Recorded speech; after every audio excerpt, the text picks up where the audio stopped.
Okay guys, so nak share sikit lah tentang sistem plumbing, cold water dan sanitary plumbing. Yang warna biru ni cold water plumbing atau kita panggil potable water lah plumbing kan.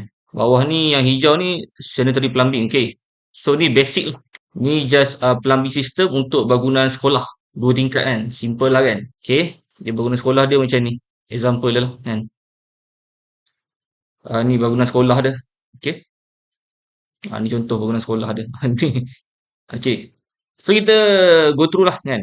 Macam mana sistem plumbing, cold water dan sanitary untuk bangunan sekolah yang simple ni. Okay. So saya tutup lah yang struktur dan arkitek sekolah ni. Kita nampak plumbing saja. Okay. So dia bermula daripada of course lah daripada external water reticulation. Kat sini dia ada water tank. Dekat arah satu sorry kita panggil arah bawah. Arah bawah ni arah satu. Dekat atas ni arah bumbung lah. Okay. So ni water tank dekat aras bawah dan dekat depan sini dia ada pump. So pump ni akan drive water tu naik ke atas water tank yang berada dekat roof level tu.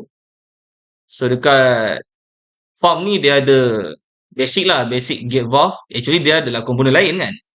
Cuma saya letak kat sini basic lah kan. Okay. Ada reducer lah apa semua tu kan. Okay. Ada Y strainer lah kan. Okay. Ni basic lah, ada gate valve, redundant lah pump ni kan. And then keluar dekat outlet setiap pump tu ada saya letak ni actually check valve and then globe valve kan. Then dia push air tu naik atas, so ni pipe dia. Okay, naik atas. So ni block A lah. Kita panggil ni block A, ni block B kan. Okay, ni dia masuk ke tangki air ni. So tangki air ni dia keluar. Saya buatlah ada 3 outlet di situ kan. So dia turun. So ada pipe yang bawa ke arah satu dan ada pipe yang bawa air tu turun ke arah bawah. So ke arah satu ni kat sini lah kan. So ni pipe tu. Kat sini dia branch. So satu pergi kat sini lah, satu pergi dekat water closet, satu lagi yang ni pergi ke sinki sini kan. Okay. And then so water closet ni dekat bawah dia sanitary lah.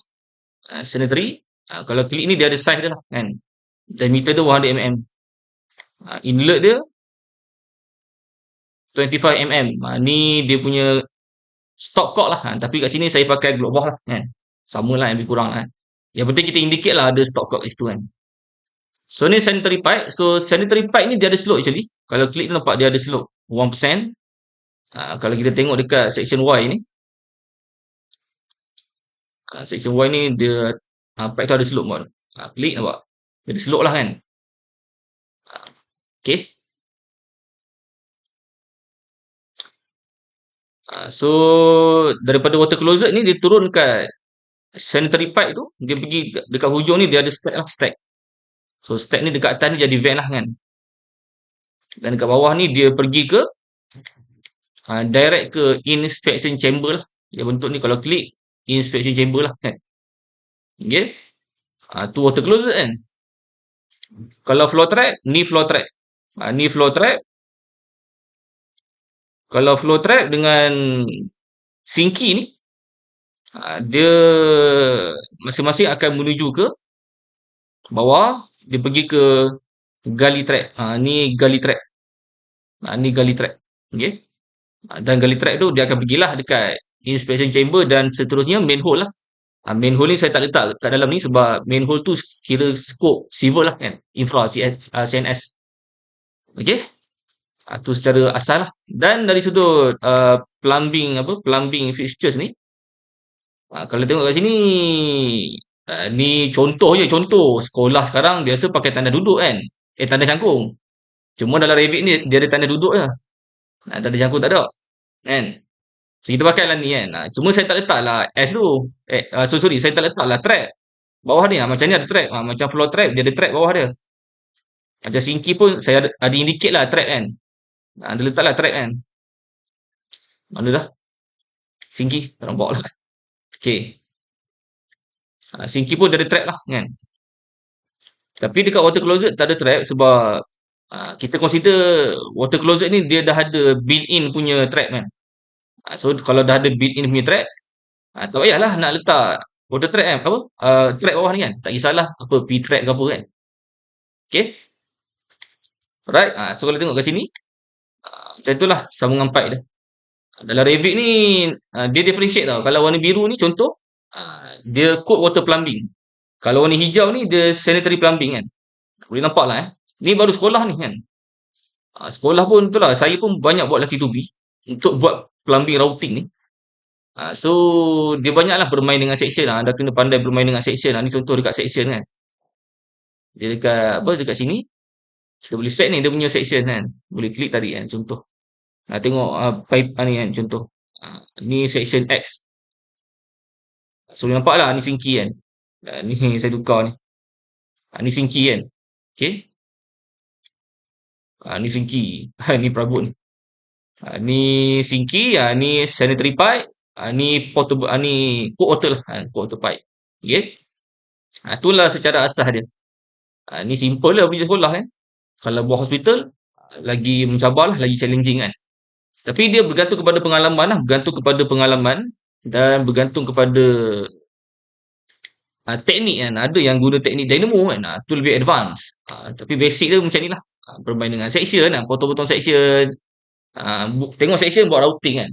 Kena pandai bermain dengan section lah. Plan dekat plan. Ada masa kena tengok dekat plan. Okey, ada masa kena tengok dekat plan, ada masa kena tengok dekat section. 3D ni lebih kepada nak tengok overview. Ataupun boleh juga nak buat connection. Macam itulah alright. Ni basic lah basic kan. Boleh tengok lah. So dari sudut peranan, yang buat ni of course lah kita kena hire lah modeler kan. Ataupun mana-mana engineer yang baru masuk ke. Suruh dia buat ni kan. Engineer baru junior kan. Suruh dia buat ni. Sebagai dia punya first assignment kan. Sambil diselia oleh engineer yang lebih senior lah kan. So dia buat routing perkara Revit. So yang senior engineer tengok. Yang ada pengalaman ni dia tengok. Okay, kalau tak okay dia minta suruh betulkan lah kan. Pengalaman lah kan. Tapi pada saya lah kena ada seorang modeler untuk plumbing atau MEP modeler dan diselia lah oleh engineer sebab engineer ni yelah dia banyak benda lain nak buat kan. Dia buat design calculation semua tu. So kalau modeling ni dia ada lah MEP modeler yang bantu dia kan. Alright. Dia saling bantu-bantu lah kan. Itu saja. Okay. So kalau berminat nak belajar Revit for MEP, kepada anda yang terlibat dengan projek bangunan, fokus on building services, boleh hubungi saya Nazmi Ismail lah. Kita ada buat webinar, kita ada juga buat online training, online courses, coaching, kelas pun ada. E-book saya tak keluar lagi tapi anda boleh hubungi saya lah untuk belajar lebih lanjut berkenaan dengan MEP punya plumbing dalam Revit. Okay? That's all. Thank you. Alright.